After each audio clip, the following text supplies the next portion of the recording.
ፍቅር ያሸንፋል፣ ወደ ገንዘብ ያሸንፋል ተቀይሯል ማለት ነው። ማህሌት ጋራ ማህሌት እንግዲህ ብሩክ ጋራ ተከብራ በምትኖርበት ቤት ሁሉም ሰው ዘቅ እያለ ሰላም በሚላት እንዴት ተከብራ በምትኖርባት እንግዲህ አሻፈረኝ ብላ ምሳሌ አትታከምም።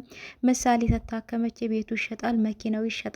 ስለዚህ እኔ ጥቅም ነው የምፈልገው፣ ቤቱ መኪናውን ከተሸጠ ምን አገኛለሁ በማለት እንግዲህ አሻፈረኝ በማለት ብሩክን እንግዲህ ለትታወጣለች ማለት ነው። እንደ ውሻ ውጭ ላይም እየተቅበዘበዘ ትገኛለች። አንዴ ወደ ዝና አንዴ ወደ መጎስ ሁለቱም ጋር እየሄደ እየሸቀለ ትገኛለች ማለት ነው። ብር ያለበት ቦታ ዞሮ ዞሮ እሷ አለች ማለት ነው። እንግዲህ እህቷም እንደዛው ይፍራታ ማለት ነው። ነገር ግን አሁን በስተ መጨረሻ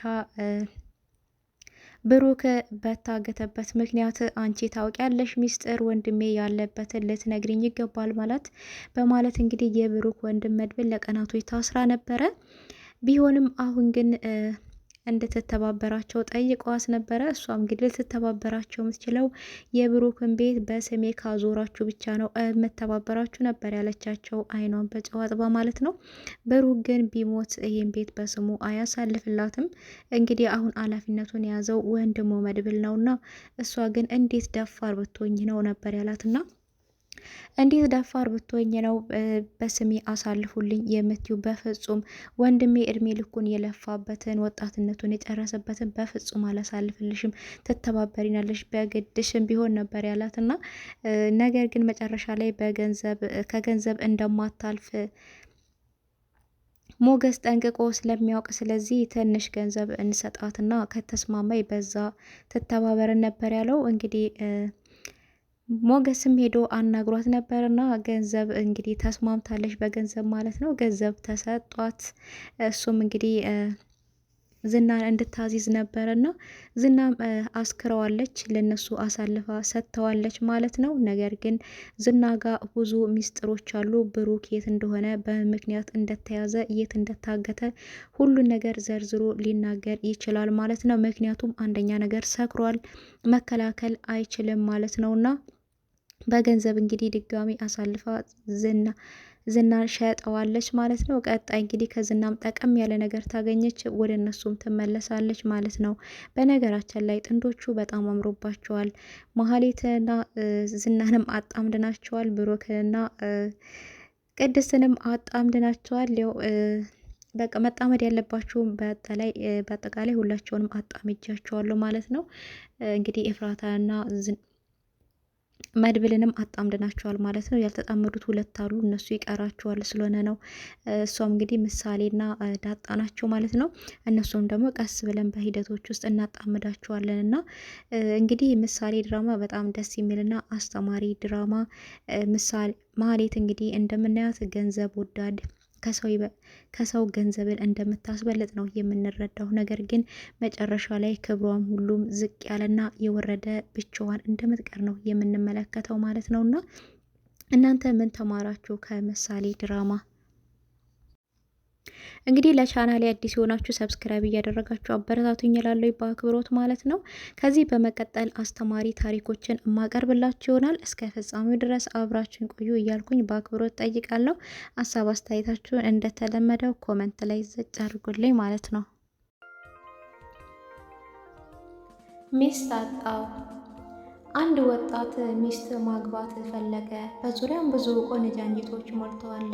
ወጣቱ ግን ለአይኑ የምትሞላ ለትዳር የምትበጅ ሙሉ የሆነች ቆንጆና ውብ ሴት የሚላት የትኛዋ እንደሆነች መምረጥ ተቸገረ። ሴት በሞላበት ሀገር ሴት ፍለጋ ቢናዋወዝም ይቺ ለአግባ ብሎ መምረጥና መወሰን ተሳነው። ብቻ ቢፈልግም ቢያስፈልግም ሚስት አጣ። ከዕለታት አንድ ቀን ምን ይሻላል ብሎ ሰውን ሲያማክር ራቅ ወዳለ ቦታ አንድ ጠቢብ መኖራቸውን እሳቸው ጋር ቢሄድ አንዳች መፍትሄ እንደሚያገኝ ነገሩት። እሱም ሳይውል ሳያድር ወደ ጠቢቡ ሽማግሌ ሄደ። ጠቢቡ ዘንድም ደረሰ። የበቆሎ ማሳ ቁጭ ብለው ሲጠብቁ አገኛቸው። ወጣቱም ከማሳው ዳር ጢማቸውን አንዘርግገው ቁጭ ብለው የበቆሎ ማሳ ወደሚጠብቁት ጥበበኛ ሽማግሌ ጠጋ አለና እንደምን ዋሉ አባቴ አላቸው። እርሳቸውም እግዚአብሔር ይመስገን እንደምን ዋልክ ልጄ አሉት። ጥበበኛ ኖት ተብዬ መምጣቴ ነው አላቸው። እርሳቸውም በእርጋታ ትኩር ብለው እያዩ ምን እንድረዳ ፈልገህ ነው የመጣከው ብለው ጠየቁት። እርሱም ሚስት አጣሁ ብሎ የመጣበትን ጉዳይ በአንድ አስረዳቸው። እርሳቸውም አየህ ልጄ በልና ተከተለኝ ብለው ከበቆሎ ማሳ ዳር ቆሙና የመጣህበትን እንድነግርህ ከዚህ የምታየው የበቆሎ ማሳ ከዚህ ከቆምንበት ጀምርና እስከ ዳር ድረስ ውስጥ ለውስጥ ገብተህ ከዚህ ሁሉ የበቆሎ እሸት በመጠኑ ከፍ ያለና አሪፍ የምትለውን ዘንጥለህ አምጣልኝ።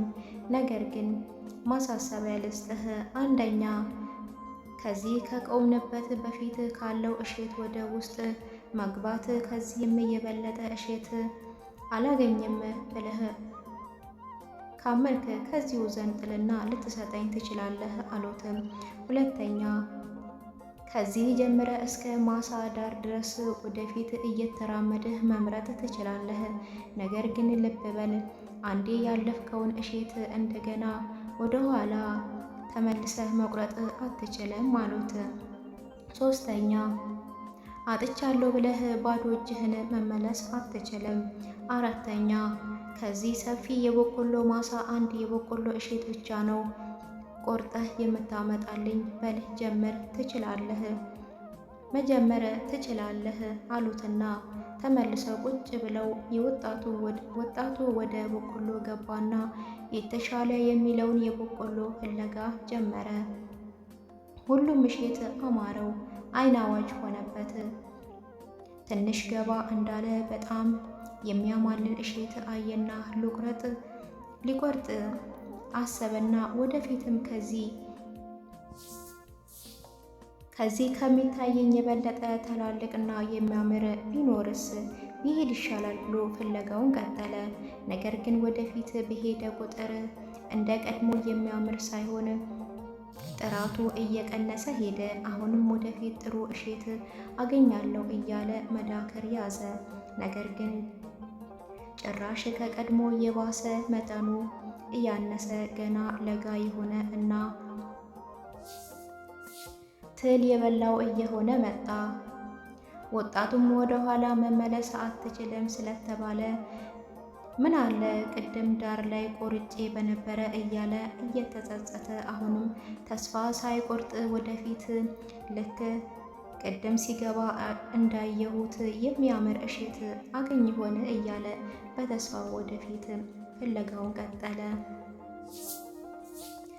የማያሳዝነው ግን የተባለውን እሸት ሳይቆርጥ በገባበት ተቃራኒ የእርሻውን ዳርቻ ሊወጣ ደረሰ።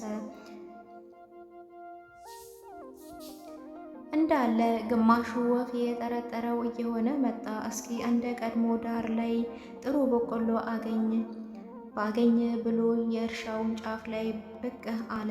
ነገር ግን ጭራሹንም ወፍ እልም አድርጎ የጨረሰውና ቆረቆንዳ ብቻ ሆኖ አገኘው። ወደኋላ እንዳይመለስ ወደኋላ መመለስ አትችልም ተብሏል። ባዶ እጁን እንዳይመለስ ምንም ቢሆን ባዶ እጅህን እንዳትመለስ ተብሏል። ስለዚህ አማራጭ ስላጣ ወፍ የበላውን የበቆሎ ቆረቆንዳ አንዱን ይዞ አንዱን ዘንጥሎ ወደ ጠቢቡ ተመለሰ እና ከፊታቸው ቆመ። እርሳቸውም እስኪ ያመጣከውን አሳየኝ አሉት። እርሱም አንድም በላዩ ላይ ጥሬ የሌለውን ቆረቆንዳ ሰጣቸው። በእፍረት ጠጥ ብሎ ቆመ። ይህንን ነው የተሻለ ያገኘኸው ብለው ጠየቁት። እርሱም በህብረት አባቴ ያው የተሻለ አገኛለሁ ብዬ ስፈልግ ሳላስብ ወፍ ከበላው ደረስኩ አለ እየተነፋነፈ። ቁጭ በል እስኪ አሉና አየህ የኔ ልጅ ሚስት አይምረጡ። አየህ ልጄ ሚስት እያማረጡ አንዷን ከአንዷ እያማረጡ መኖር ልክ እንደዚህ ነው። አብዝቶ መምረጥ መጨረሻው ከምራጭ ይጥላልና ሚስት ከእግዚአብሔር ስለሆነች በአንተ ምርጫ አይሆንም፣ ከፊት ያለችው ሚስት አድርግ አሉት ይባላል። መራጭ ይወድቃል ከመራጭ የሚለው ይሄ ነው ማለት ነው። እና እንግዲህ ይህ ታሪክ በጣም ደስ የሚልና አስተማሪ ታሪክ ነው ማለት ነው። አትምረጡ ከመራጭ እንዳትወድቁ ማለት ነው። እንግዲህ ልጅም በጣም ቆጃንጆና ላይን አዋጅ የሆኑበትን አይቶ ነበር። ነገር ግን ከዚህ የተሻለ አገኛለሁ ብሎ ወደፊት እየተጓዘ ነበረ። መጨረሻ ላይ ሄዶ እንግዲህ ባዶ ቆርቆንዳን ቆርጦ የተመለሰውና ሲመርጥ እንግዲህ ያው መራጭ ላይ ወደቀ ማለት ነው። እና የምትፈልጉትን ነገር ከእግዚአብሔር ጠይቁ፣ ከሰው በእናንተ ምርጫ ሳይሆን ከእግዚአብሔር ነው ማለት ነው። አንዳንድ ጊዜ መራጭ ይወድቃል ከመራጭ ሲሉ እኮ ዝም ብለው ተረት ብቻ ይመስለኝ ነበርና በጣም አስተማሪ ታሪክ ነው ማለት ነው። አስገራሚ የአዕዋፋት ዜማ። የሰው ልጅ ትክክለኛውን ባህልና ወግ ባፈነጠቀ መልኩ ሳይግባባ በሚጋባበት በዚህ ዘመን በሰማይ የሚኖሩ አዕዋፋት የጋብቻ ስነ ስርዓት መስማት የሚያስገርም ነው። አንድ ወንድ አዕዋፍ የተመኘውን ሴት አዕዋፍ በእጁ ለማስገባት መጀመሪያ በዝማሬው ለመማረክ ይሞክራል። በለሷ ቀንቷት ከተማረከችለት ሁሉንም ነገር አበቃ ማለት አይደለም። እንደ ሰው ልጅም ተቻክሎ ከአልጋ ይዤ ካልወጣው አይልም።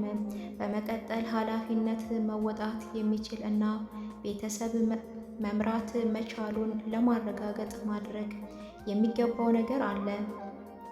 ከዚህም ውስጥ አንዱ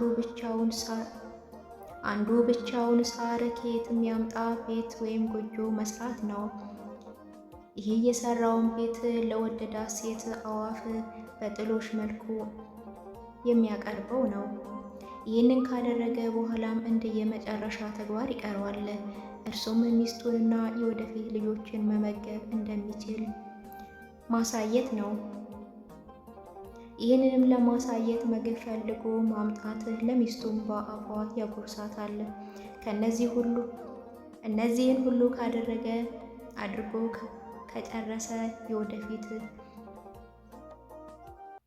የወደዳትን በእጁ አስገባ ማለት ነው።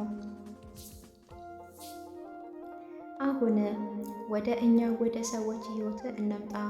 ከጅምሮ በአይንህ የተመቸችህን ሴት የተመኘሽን ወንድ ለምንድን ነው የምታስቢው ወይም ለምንድን ነው የምታስበው? ይህ ጥያቄ በትክክል መመለስ ሳንችል ሰዎችን አንቅረብ። ይህ ጥያቄ በትክክል ከመለሰ በኋላ የሚቀድመውን እንጂ የመጨረሻውን አናስቀድም። ገና በተዋወቃት በቀናት ወይም በሳምንታት አሊያም በወራት ለአልጋ አትመኛት። አንቺም እንደዛው። በቅድሚያ የሚሰማንን ኃላፊነት መወጣት የምንችል ሰው መሆናችንን እናረጋግጥ።